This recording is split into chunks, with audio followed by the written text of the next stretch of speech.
How do you handle a difficult employee? Meaning someone who's not generating the results that you need them to, and you've trained them and retrained them. Well, what are you supposed to do? Well, I'm going to answer that in today's video.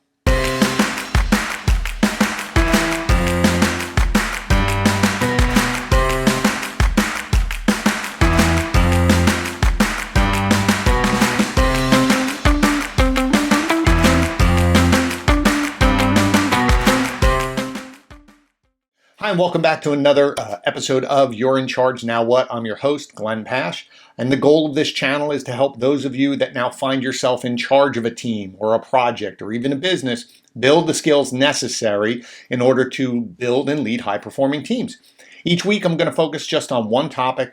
We're going to talk about different strategies that I've used that have helped me build my businesses so that you can generate consistent results and increase your bottom line. Now, if you're new to the channel, I definitely thank you for coming by, but please subscribe. This way you'll get notified each week as I post new videos. And as always, drop your comments in below. I'd love to hear what you think. And also if there's any topics you'd like me to discuss.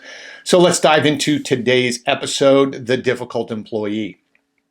Now, I have been in charge of teams or projects or multiple businesses over my career, and this topic, it's not an easy one to handle.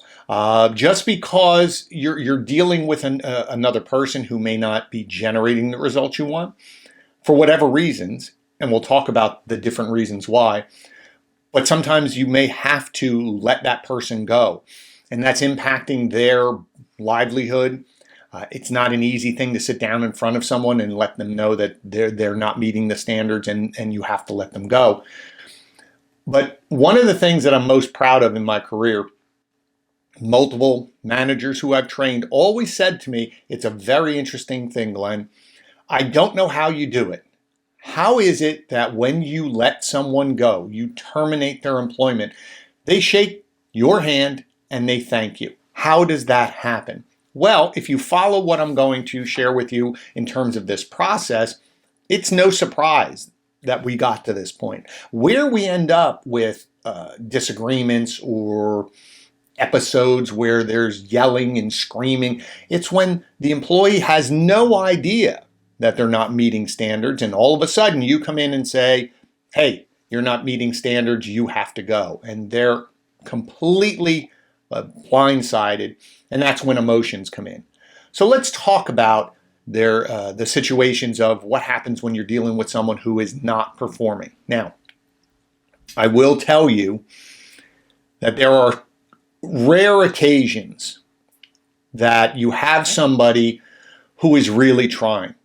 They're a great employee. They show up early. They're applying all of the training that you're giving them. They're doing their best, but they're just not able to generate the results. In that situation, I always ask myself, is there another position in my company for that person? It's happened where I just have them in the wrong position. Maybe they were in charge. There was a gentleman at one time, he was in charge of coaching a team, but he wasn't good at it. When I moved that person into a more analytical role, a report role where they were doing flourished. So never get rid of really good employees. They're really hard to find.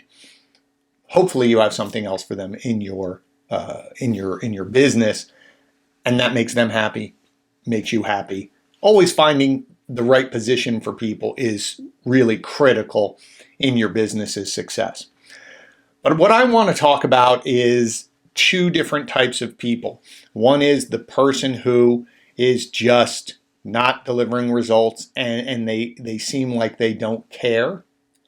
And then again, a difficult employee could be on the other side of it. They are performing, they are generating results, but because they're generating the results, they think the rules don't apply to them. So we're going to talk about both of them and how you should handle them.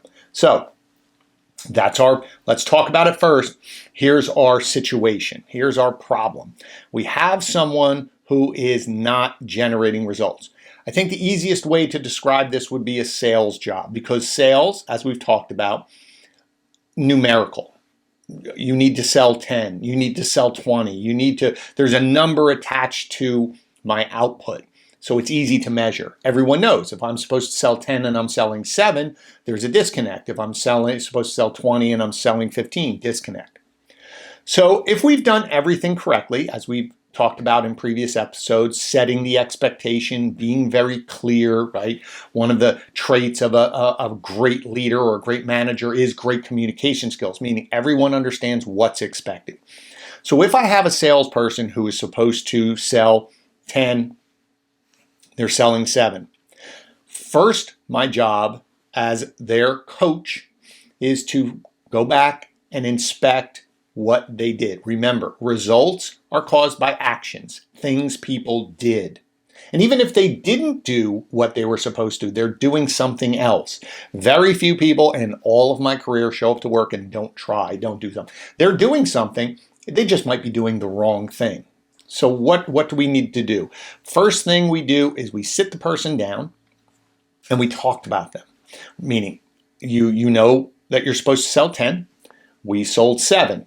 Now, first thing I want to do is make sure they do know that they're supposed to sell 10. One of the best questions, so here's a great tool for your toolbox. One of the greatest questions to help you as a leader get people on track is ask them, what do you remember from training about ... So in this case, what do you remember from training about what the expectation for your monthly sales goal is? And listen, maybe no one told them. Okay, shame on us as leaders. Maybe they do understand it, but they thought that, well, if I average 10 and last month I had a really good month, so I thought I could be a little off. See again, so I have to recalibrate what they're talking about. Or maybe they do know and they're frustrated as well. So my first job as a coach, for your job as a coach, is to go and make sure we're very clear on it and then start analyzing the actions that took place. That 1, they're supposed to be doing, and then 2, did they do it? If we know that they're supposed to, for argument's sake, they're supposed to make 25 to 30 phone calls every single day, and they're supposed to be following up through emails or whatever their prospecting process is. Again, we have to analyze, do you know what you're supposed to do, and are you doing it? If they're not doing it, well, we can go down and retrain them. If they're doing it, maybe they're doing it at the wrong time. Maybe they're making phone calls at the wrong time of day. That's your job as a coach, to get them back on track with the right actions. If they are not doing it, first time, okay, this is the first time I'm going to retrain you. I always say, shame on me. You as a leader have to take the first opportunity to say, maybe I was not clear enough in what I expected or the action. So let's review it so we can look each other in the eye as of tomorrow and we're all very clear on what we need to do. Some managers or new managers will default to, well, they should know better. It's their fault. I understand that, but that's not the way I built my success. Shame on me first. Let's get everybody calibrated and let's move forward. So now I go through my coaching process. I show them what they're supposed to do. I make sure they're very clear on what they're supposed to do. And then off we go to the races. Now my job, remember, the 3 pillars we talked about is the documented process. We talked about the training and then the accountability. So my job is to check in with them. And if they're underperforming, I probably will be checking in with them throughout the day, at least once a day, to make sure they're on point of the actions we agreed to and they know that I'm watching, and I will coach them to success. If the next month I see that they did not hit their sales objective again, I should know by that time, if I'm doing my job and I'm inspecting and I'm watching what they're doing, I should know that either they're doing the actions and it's not generating the right end result.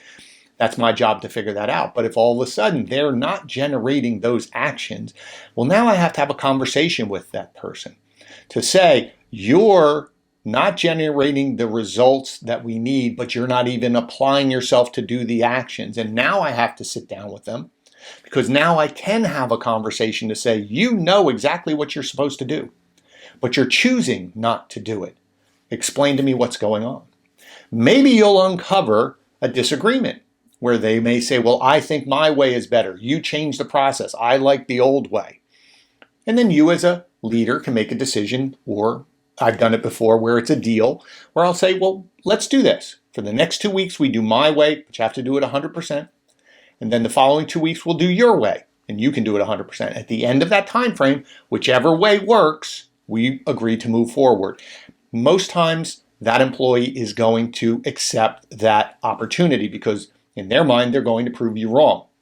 In my career, 90% of the time, my way wins. I already know it wins, but I have to allow them the opportunity. I use my coaching ability to let their process not achieve the goal that we need in order for them to validate that mine does work. Now, have been times where maybe their way doesn't fully work, but something in their process was better than what I had, and so we take it and we apply it together. But again, I win them over that I am coaching them, helping them succeed.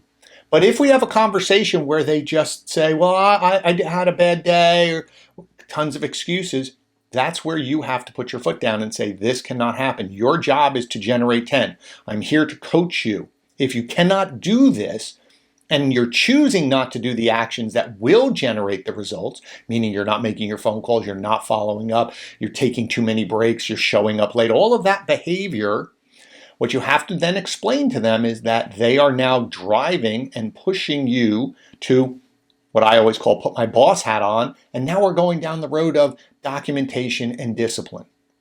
But you have to be very clear, telling them that they're the one driving the ship. They're the one driving the ship, pushing you to document this, and then you have to document it.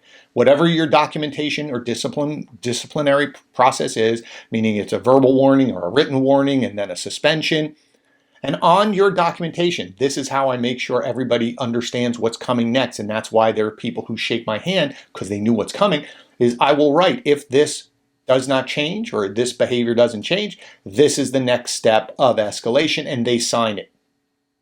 So if someone says, well, what did we talk about last time? They know. You said if I did it again, I would be suspended. Okay, you're suspended. You told me if I got suspended and I didn't change, I was going to get fired. Okay. See, it's their choice, not mine.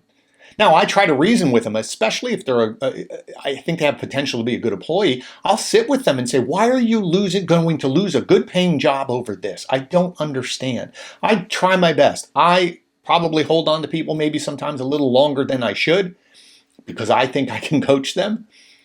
But I think this is really key. You need to be able to have this conversation with them and do the documentation, right? That's our solution, right? This is the solution to your problem, is making sure they're very clear. You can put your head on the pillow and say that I have coached this person. They know you've coached them. They also know they're the ones driving the ship, down the documentation trail, and it's not you.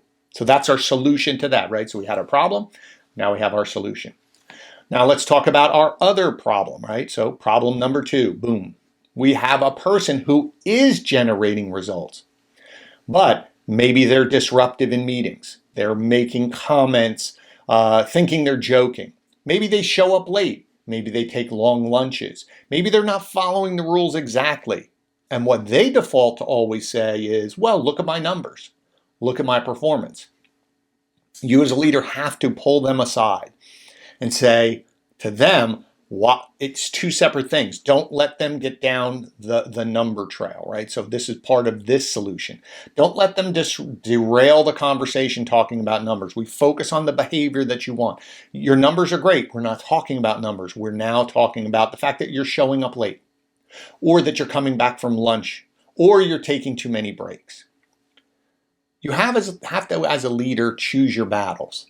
Because the default of what's going to happen in a lot of managers' minds is, well, if I push too hard or I'm going to discipline them on being late, what if they quit?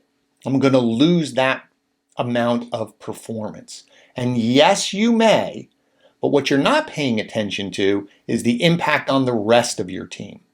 Because all of the other people who are trying very, very hard to do what they need to do, they're going to look at it and say, well, why should I come early? Why should I stay late? Why do I have to generate? Because they don't have to. And what happens is their performance starts to drop because they say, well, I'm not going to try that hard, or I'm not going to do it this way, or you know what, I'm going to come in a couple minutes late. It's not going to matter, and performance drops. So again, the way I've solved this problem is I sit down with the person and I lay out my expectations. I need you to be here. If you need to come in late, let me know. If you want to take a longer lunch, let me know. I choose my battles. But what I won't have is, I don't care how great of a producer they are, I'm not going to have them disrespect any leadership. I'm not going to have them be disruptive to the rest of the team. I'm not going to have them flaunt that they're breaking the rules. Now, I will tell you, I would be lying to you on this camera if I didn't tell you I made deals with some of my top performers. But the way I handled it, and here's your tip as well, make a side deal, but you tell them, if anybody else comes and tells me that you have this deal, I'll know the only person who told anyone was you, and then you lose your deal. So for instance, we had a situation where we were open on a Saturday, one of the companies I worked for, and so everybody had to work every Saturday. What I did with a couple top performers was I gave them every other Saturday off.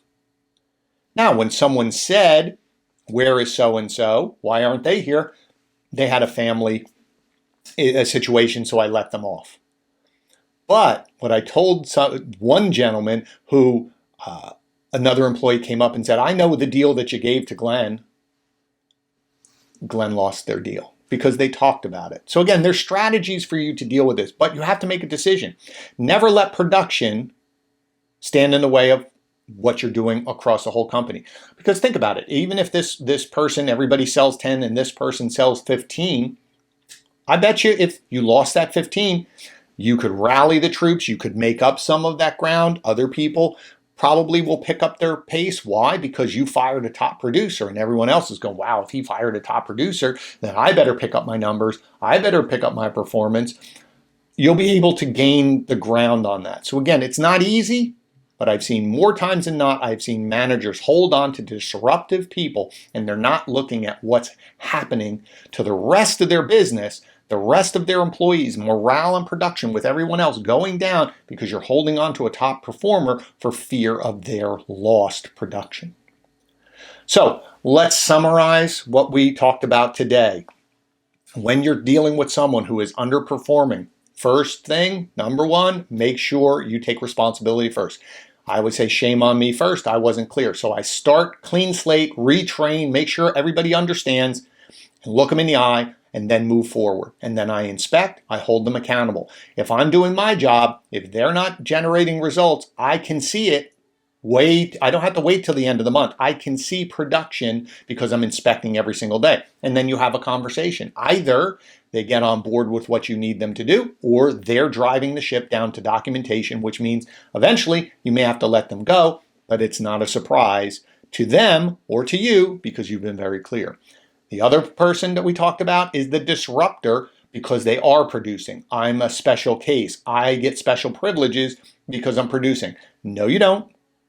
Make sure you hold them accountable to certain behaviors. As I said, if they may get an extra break or they may get some leniency on some certain things, but not major issues when it's going to be disruptive to the whole team. And you pull them aside, and if they're willing to lose their high-paying job over taking a little extra lunch or being a smart aleck in the middle of meetings, that's their choice as well. But document that, not their numbers, document the behavior you want to change. So I hope that was helpful to you. I hope you found value. As I always say, if you did find value, please share this out. I know there's a lot of people who are new to management who could use this. Even experienced managers struggle with this topic as well. Click the button, subscribe, put some comments in there. Let me hear what I can do to help you. And as always, thank you so much for your attention. And as I say at the end of every video, you're in charge, but now you have a new couple tools to help you become more successful. Thanks, and see you next video.